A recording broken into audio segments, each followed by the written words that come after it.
Sore itu, langit Palembang berwarna jingga keemasan. Perahu motor kecil menyusuri Sungai Musi, membawa 3 orang penumpang menuju Pulau Kemaro. Pulau kecil yang konon lahir dari kisah cinta 2 bangsa, Sriwijaya dan Tiongkok. Di antara mereka, Dr. Nirmala, arkeolog muda dari Universitas Sriwijaya, duduk menatap permukaan sungai yang tenang. Di tangannya tergenggam lembaran manuskrip kuno, salinan naskah yang menyebut adanya makam kerajaan tersembunyi di bawah pagoda Pulau Kemaro. Kalau benar ini peninggalan Sriwijaya, katanya pelan, kita bisa menemukan bagian sejarah yang hilang. Adi, kameramen dokumenter, tertawa kecil sambil menyalakan kamera. Sejarah atau hantu, Dok? Orang sini bilang banyak yang lihat bayangan di sekitar pagoda waktu malam. Nirmala menatapnya dingin. Kita bukan pemburu hantu, Di. Kita pemburu fakta. Perahu menepi. Pulau Kemaro terlihat tenang. Pagoda 9 lantai menjulang di tengah. Pepohonan tua berdesir, dan di kejauhan bentangan Sungai Musi berkilau seperti emas cair. Tapi begitu mereka melangkah ke daratan, udara berubah dingin, seolah waktu di sana berjalan lebih lambat. Di pintu gerbang pagoda, seorang pria tua menunggu. Rambutnya sudah memutih, memakai kain sarung dan songkok hitam. "Selamat datang di Pulau Kemaro," katanya pelan. "Saya Pak Harun, juru kunci di sini." Nirmala menjabat tangannya sopan. "Kami dapat izin dari Dinas Kebudayaan untuk meneliti area bawah pagoda, Pak." Pak Harun mengangguk pelan, tapi sorot matanya tajam. "Penelitian boleh, tapi jangan sampai menggali yang tidak seharusnya." Nirmala menatapnya heran. "Maksud Bapak?" Orang tua itu tidak menjawab. Ia hanya menunjuk ke arah belakang pagoda, ke sebuah pohon tua besar di tepi sungai. Di bawahnya ada batu besar berlumut, dengan tulisan aksara Tiongkok samar-samar terukir. "Di sanalah cinta dan darah menyatu," gumam Pak Harun. "Tempat orang-orang dulu berjanji untuk tidak berpisah, tapi malah saling mengubur." Malam tiba lebih cepat dari biasanya. Tim kecil itu mendirikan tenda di dekat pagoda. Adi sibuk menyiapkan alat perekam, sementara Nirmala memeriksa naskah kunonya di bawah cahaya lampu kecil. Tiba-tiba, suara gamelan lembut terdengar dari arah sungai. Pelan, ritmenya mengalun seperti nyanyian masa lalu. Adi mendongak. "Wah, masih ada yang latihan musik tradisional malam begini ya?" Pak Harun yang sedang menyeduh kopi tiba-tiba menatap serius. "Tidak ada yang main gamelan di pulau ini, Nak. Sudah puluhan tahun tak ada yang berani." Nirmala menoleh, tapi suara itu perlahan menghilang, digantikan oleh angin yang berhembus dingin dan suara desir air yang berat. Menjelang tengah malam, Adi memeriksa area belakang pagoda dengan kamera inframerah. Ia menemukan sebuah relief batu separuh terkubur tanah. Setelah dibersihkan sedikit, tampak ukiran 2 sosok manusia sedang berlutut menghadap sungai. Di bawahnya tertulis dalam huruf kuno yang sudah aus, "Cinta yang tak direstui membawa darah dan air." Adi memanggil Nirmala. "Dok, ini pasti peninggalan zaman Sriwijaya." Tapi sebelum Nirmala sempat menjawab, kamera di tangan Adi berkedip 2 kali lalu mati total. Dari balik pepohonan terdengar suara langkah kaki berderak pelan semakin dekat. "Pak Harun?" seru Nirmala. Tak ada jawaban. Hanya suara air Sungai Musi yang beriak pelan. Dan samar-samar bayangan perempuan bergaun merah berdiri di tepi air memandang mereka dengan mata kosong. Malam di Pulau Kemaro terasa panjang. Kabut dari Sungai Musi naik perlahan, menelan cahaya lampu kemah satu persatu. Dokter Nirmala duduk terpaku di depan relief batu yang baru mereka temukan sore tadi. Tulisan kunonya kini tampak lebih jelas di bawah sinar senter. Cinta yang tak direstui membawa darah dan air. Kata-kata itu terus berputar di kepalanya. Entah kenapa, sejak membacanya, ia mulai merasa diawasi. "Dok, kamera aku rusak." Suara Adi memecah keheningan. "Baterainya penuh, tapi mati terus pas ngarah ke batu ini." Nirmala mengerutkan kening. "Mungkin medan magnet tanahnya tinggi. Nanti kita cek besok pagi." Namun, dalam hati ia tahu ada yang janggal. Karena di layar kamera yang sempat menyala beberapa detik tadi, Adi melihat sesuatu. Bayangan merah di belakang Nirmala. Bentuknya seperti wanita bergaun tradisional Palembang, tapi wajahnya tidak punya mata. Keesokan paginya, matahari muncul samar di balik kabut. Pak Harun sudah menunggu di pinggir dermaga, memandangi sungai tanpa berkata apa-apa. Ketika Nirmala menghampiri, lelaki tua itu hanya berbisik, "Semalam, kalian dengar musik gamelan kan?" Nirmala terdiam. "Iya, sebentar." Dari arah sungai. Pak Harun menghela napas panjang. "Itu tanda kalau penjaga pulau ini sudah bangun. Biasanya, itu pertanda ada yang tersingkap dari dalam tanah." Nirmala mencoba tersenyum sopan, berusaha tetap rasional. "Tenang saja Pak, kami tidak akan merusak apapun." Tapi, siangnya saat penggalian dimulai di sisi barat pagoda, sesuatu yang tak masuk akal terjadi. Tanah yang mereka gali berwarna merah tua, seolah bercampur darah kering. Dan di kedalaman 1 meter, mereka menemukan guci besar berukir naga dan bunga teratai. Adi menatap takjub. Ini pasti artefak peninggalan kerajaan. Emasnya masih utuh. Namun, sebelum Nirmala sempat menahannya, Adi menyentuh tutup guci itu. Dan seketika, angin kencang berhembus menumbangkan alat-alat sekitar mereka. Dari dalam guci keluar aroma anyir tajam seperti logam bercampur air rawa. Sebuah tangan wanita pucat muncul perlahan dari dalamnya, seolah mencoba keluar. Adi berteriak dan menjatuhkan guci itu.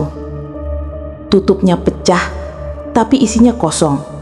Tidak ada apa-apa, hanya air hitam pekat. Namun anehnya, di tanah tempat air itu mengalir, muncul bekas jejak kaki kecil mengarah ke sungai.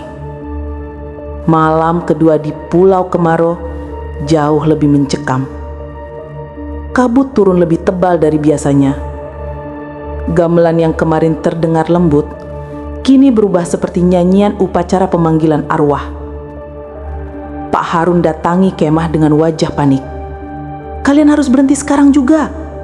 Kalian sudah buka makamnya Siti Fatimah." Nirmala tercengang. "Tapi kami belum menemukan jasad, Pak. Hanya guci." "Justru itu," potong Pak Harun. "Guci itu bukan tempat jasadnya, tapi penyegalnya." Angin berhembus kencang, lampu tenda berkedip-kedip. Dari kejauhan, di dekat pohon tua yang Pak Harun tuju kemarin, terlihat siluet wanita bergaun merah berjalan perlahan menuju sungai. Langkahnya meninggalkan jejak darah meski tanah di sekitarnya kering. Nirmala menatap sosok itu dari jauh. Matanya sayu, tapi wajahnya penuh amarah. Dan dalam sekejap, sosok itu lenyap ke dalam air. Malam itu, Nirmala tidak bisa tidur. Setiap kali ia memejamkan mata, ia melihat bayangan masa lalu dirinya memakai pakaian kebesaran Sriwijaya duduk di atas singgasana. Sementara seseorang berlutut di depannya. Seorang laki-laki Tionghoa membawa guci emas. Aku datang membawa persembahan dari negeri seberang sebagai tanda cinta dan perjanjian darah. Katanya dalam bahasa yang entah bagaimana Nirmala mengerti. Nirmala terbangun dengan napas terengah-engah. Dari luar tenda, terdengar suara langkah kaki berputar mengelilingi kemah. Ia memberanikan diri membuka tirai. Dan di luar, semua alat arkeologi mereka tertutup lumpur merah seperti darah. Di atas salah satu sekop, terukir jelas tulisan dengan jari. "Jangan galikan aku." Angin malam di Pulau Kemaro kini terasa aneh. Tidak seperti biasanya, bukan sekadar dingin, tapi membawa aroma besi dan bunga melati yang menyengat. Sejak penggalian guci itu, tidak ada satupun anggota tim yang bisa tidur nyenyak. Adi mulai bicara sendiri. Kadang tertawa pelan, kadang menatap ke arah sungai sambil bergumam. "Dia manggil aku. Dia bilang belum selesai." Dokter Nirmala mencoba menenangkan suasana. Ia menulis laporan singkat, berniat menghentikan proyek untuk sementara waktu. Tapi malam itu, sesuatu menahannya. Setiap kali ia mencoba menulis "kami berhenti", lampu tenda berkedip 3 kali, lalu padam. Pagi harinya, Pak Harun datang dengan wajah letih. Ia membawa seikat daun sirih dan sebatang dupa dari kuil kecil di pinggir pagoda. "Tadi malam saya dengar langkah di dermaga," katanya. "Langkah perempuan, tapi tak ada bayangan. Kalian sudah membangunkan yang seharusnya tetap tidur." Adi yang duduk di sudut hanya tersenyum aneh. "Dia cuma mau api, Pak. Katanya 3 lilin di tepi air, biar dia bisa pulang." Pak Harun langsung pucat. "Jangan pernah nyalakan 3 lilin di Pulau Kemaro. Itu larangan sejak zaman Sriwijaya. 3 lilin berarti panggilan untuk 2 arwah dan 1 korban hidup." Sore harinya, langit mendung pekat. Kabut tebal turun lebih cepat dari biasanya. Nirmala sibuk merapikan alat-alat untuk dibawa pulang esok pagi. Tapi Adi menghilang. Ia mencari ke sekitar pagoda, tak ada. Di dekat dermaga, Nirmala melihat cahaya kecil berkelip di tengah kabut. 3 titik cahaya, sejajar. "Lilin," bisiknya pelan. Di tepi sungai, Adi duduk di atas batu. Di hadapannya 3 lilin merah menyala pelan di antara kabut putih. Matanya kosong, wajahnya kaku. Ia bergumam dalam bahasa yang bukan bahasa manusia. "Air, darah, dan cinta, satukan yang terpisah." Dari arah sungai, gelembung air besar muncul berputar seperti pusaran kecil. Lalu perlahan, sosok wanita bergaun merah naik ke permukaan air. Rambutnya panjang, wajahnya basah dan pucat.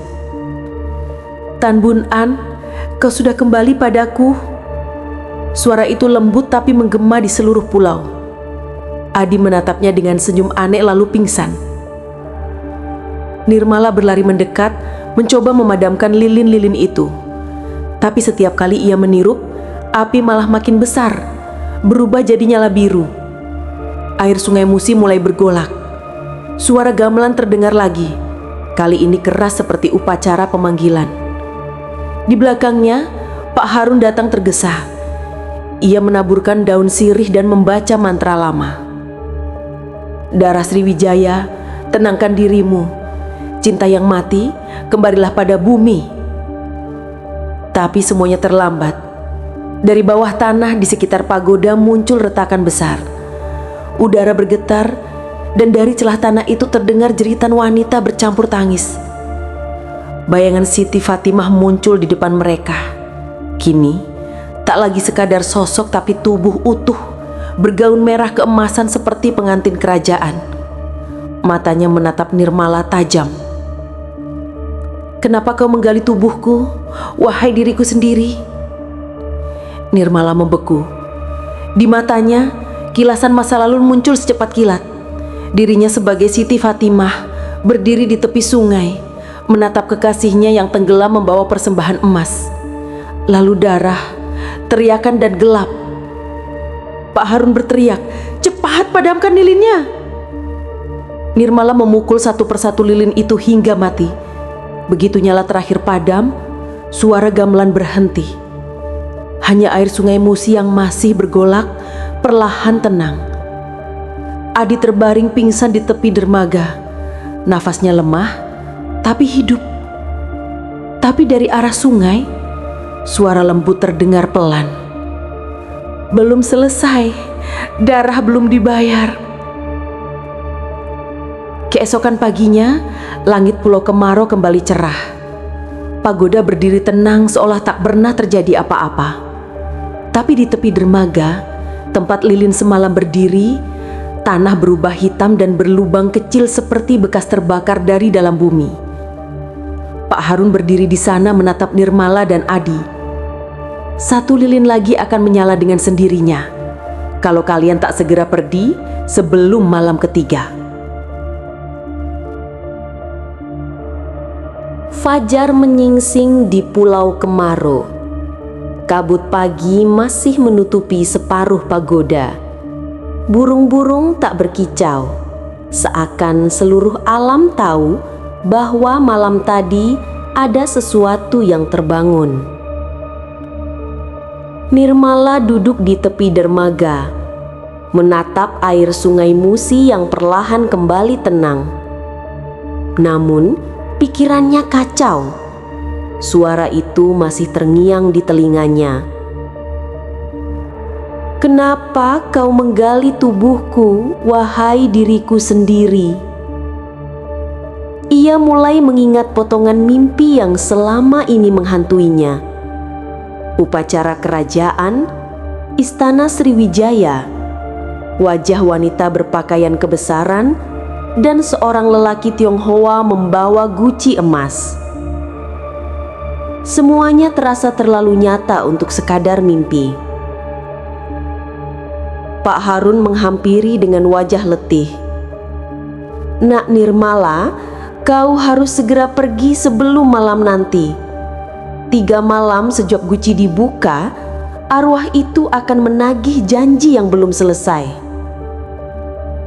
"Janji apa, Pak?" tanya Nirmala lirih.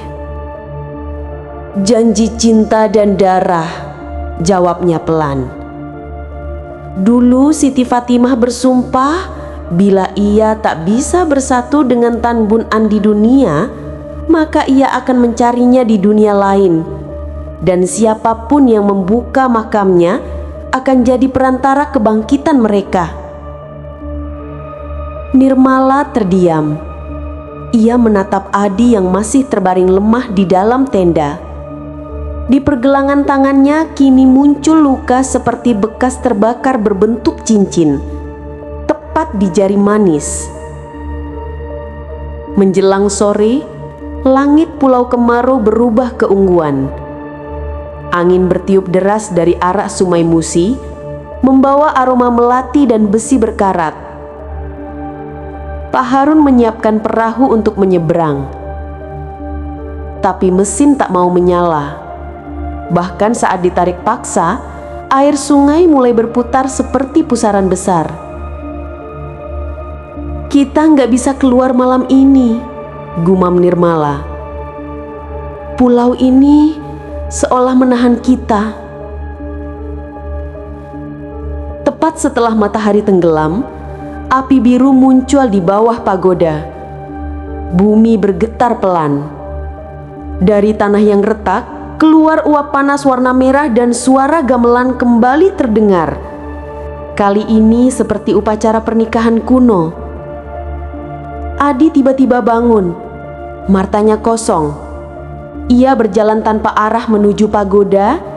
Bibirnya bergetar mengucap mantra yang sama seperti semalam.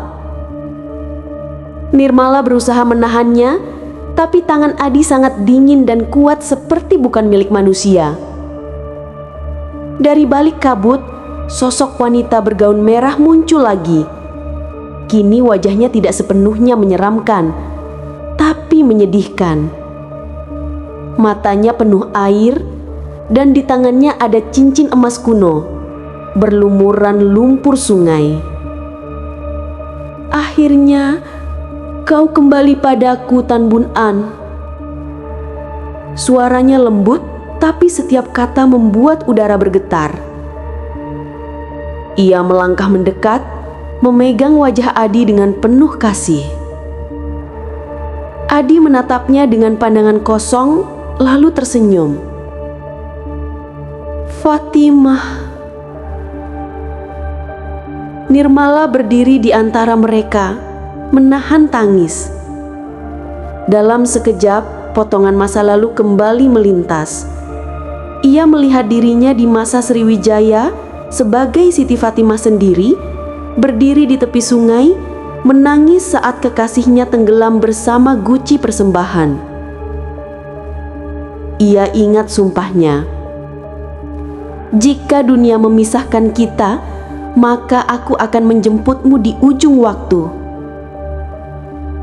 Nirmala tersadar, ialah rekarnasi Siti Fatimah, dan Adi tanpa sadar menjadi perantara roh Tan Bun An. "Tidak," teriak Nirmala. "Cinta kalian sudah melewati batas hidup dan mati. Lepaskan dia." Tapi arwah wanita itu menatapnya lembut. "Cinta tidak bisa dilepaskan, hanya bisa diselesaikan." Ia lalu memegang tangan Adi dan Nirmala bersamaan. Dalam sekejap, cahaya merah keemasan membungkus tubuh mereka. Gamelan berhenti, angin berhenti, seluruh Pulau Kemarau hening. Saat kabut menghilang, Pak Harun berlari ke arah pagoda. Pagoda itu kini tertutup kembali oleh tanah dan akar-akar tua, seolah tidak pernah digali. Di tepi dermaga hanya ada dua benda yang tersisa: kamera Adi dan buku catatan Nirmala. Keduanya terletak di atas batu. Ia membukanya. Halaman terakhir buku itu berisi tulisan tangan Nirmala. "Mereka akhirnya bersatu. Tapi cinta yang menyatukan dua dunia harus mengorbankan satu yang hidup." Beberapa hari kemudian, perahu nelayan menemukan peralatan arkeologi mengapung di tepi Sungai Musi. Tidak ada tanda-tanda Nirmala maupun Adi. Namun setiap kali malam Jumat, warga sekitar mengaku mendengar suara gamelan dan tawa dua orang di tengah kabut. Dan di bawah pagoda Pulau Kemarau itu, jika kamu datang diam-diam, kadang terlihat dua bayangan duduk bersampingan di tepi air. Seorang wanita bergaun merah dan pria Tionghoa kuno. Mereka tidak menyeramkan. Mereka hanya menatap bulan dalam keabadian yang tidak pernah selesai.